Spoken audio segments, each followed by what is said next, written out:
Leonardo da Vinci का जन्म 1452 और में मृत्यु 1519 में हुई। यह एक इटलीवासी महान चित्रकार, मूर्तिकार, वास्तुशिल्पी, संगीतज्ञ, कुशल यांत्रिक इंजीनियर तथा वैज्ञानिक थे। लियोनार्दो दा विंची का जन्म इटली के फ्लोरेंस प्रदेश के विंची नामक ग्राम में हुआ था। इस ग्राम के नाम पर इनके कुल का नाम पड़ा।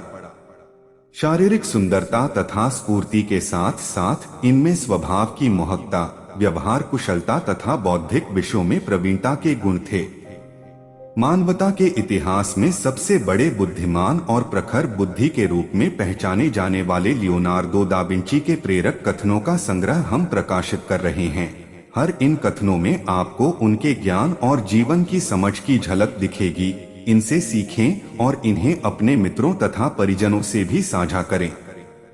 जो व्यक्ति काम करने के तरीके या उसकी थ्योरी समझे बिना प्रैक्टिस करने लगता है, उसकी स्थिति ऐसे नाविक की तरह होती है जिसे मालूम नहीं होता कि जाना किस दिशा में है।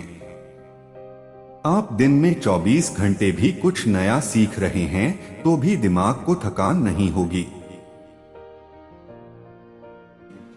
असली खुशी का अनुभव करने के लिए चीजों को समझना शुरू कीजिए। इंसान को सबसे बड़ा धोखा अपने विचारों से ही मिलता है।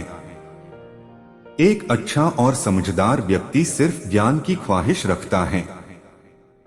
जिस तरह बहादुर होना जिंदगी के लिए खतरनाक है, उसी तरह डर हमारी सुरक्षा करता है।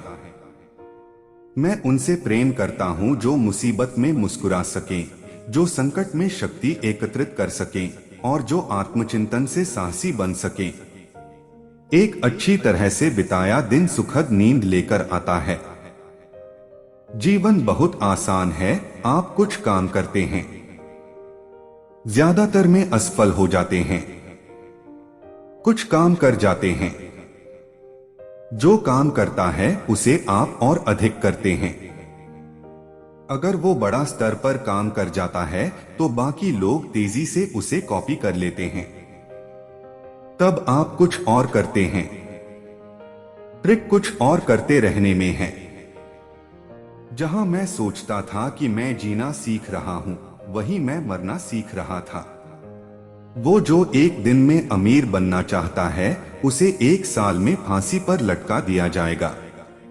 जैसे एक अच्छी तरह बिताया दिन सुखद नींद लेकर आता है, उसी तरह एक अच्छी तरह बिताया जीवन एक सुखद मौत लेकर आता है।